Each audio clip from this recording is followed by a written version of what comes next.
Brothers of Steel. Crap. Well, howdy folks, and welcome back to the garage. I just picked up the Churchill Mk in the store a few days ago for what I consider an excellent price of only 1,750 gold. And I think I got my money's worth for sure on this one. I'm having a ton of fun playing this tank. In a lot of ways, it is your typical Churchill, slow as molasses and very boxy. Turret on the Mk looks like an early Churchill turret, but this one is well armored with 176 millimeters on the front and 95 on the sides and rear. Pretty cool. As well, we have some nice spaced armor in front of the gun mantlage, which does add some nice protection there. As I said, the hull is very boxy, with any sloping of the armor almost non-existent. That said, the 176 millimeters on the front combined with a good turret does make this tank a tough nut to crack. Hey, watch the paint, mister. Sides are not great at 76 millimeters, but not bad either, really, coupled with some additional spaced armor there, and it is capable of bouncing shots when well angled.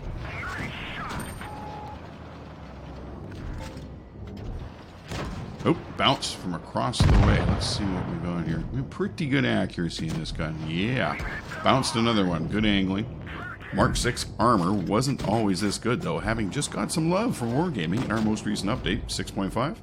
Prior to the update, the frontal turret armor was only 152 millimeters. As well, it received armor buffs behind the drive wheels at the front of the suspension. As well, the armor and part of the lower glacis plate was also increased from 57 to 127 millimeters. The gun is effective using your regular AP ammo, I find, especially if you're top tier. No problems there, having 145 millimeters pen and 160 average damage per shot. Accuracy and aim time are also really quite good, I think. Typical British gun, lower alpha, strong rate of fire, giving an average DPM of 2,046 hit points per minute. I think that's not too bad. Now, if we were a little bit faster, that would have been a bit easier. Shoot him right in the buttski. Taste it. And, oof, see you later. Now, possibly our STRV is going to need some help over here. Right, where were we? Oh yes, ammunition. Spicy APCR ammo, while dealing approximately 15% less damage, does have significantly higher penetration at 202 millimeters, which is a darn good thing, because sometimes, when you're bottom tier, only spicy ammo will do. I think the only thing I would like to see in this gun is slightly better gun depression. The 6 degrees it has isn't bad, but just a couple more would be a lot better. Now, if there's anything that really lets this tank down, it's its mobility.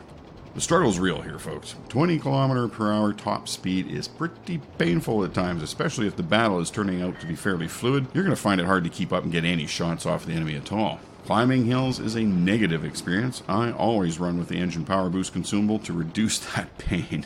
We have a 40-ton tank with a scant 385 horsepower and a power-to-weight ratio of just 9.6 horsepower per ton. It does still allow a 24 degree of turret traverse just about, and just about 27 degrees of hull traverse. Not awesome, but definitely workable. And as I said earlier, for only 1,750 gold on the last in-store offer, this was a package I could not refuse.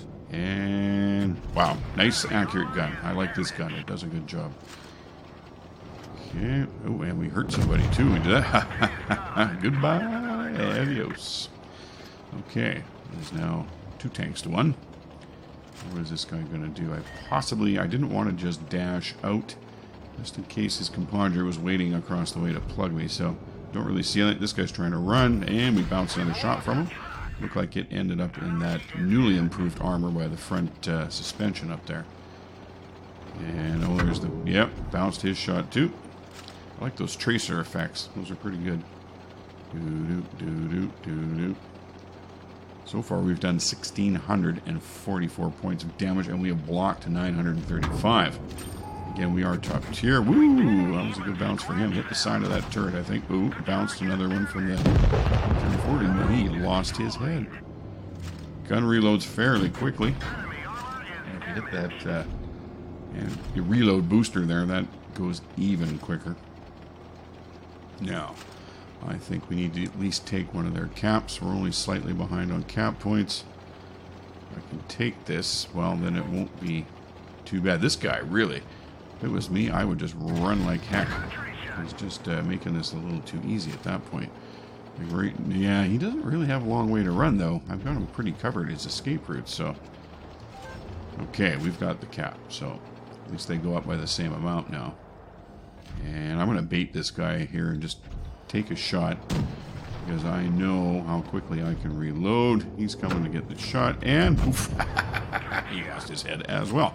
All right, folks, there we go. That's smashed. I've had some really fun games in this tank, and I expect to have a whole lot more in the future, too. Totally worth the money. If any of you have some great battles in the Churchill Mk, feel free to blast me the replay file. I'd love to see them, and just possibly, if they're quite good, I'll make a replay video of your valiant deeds as well.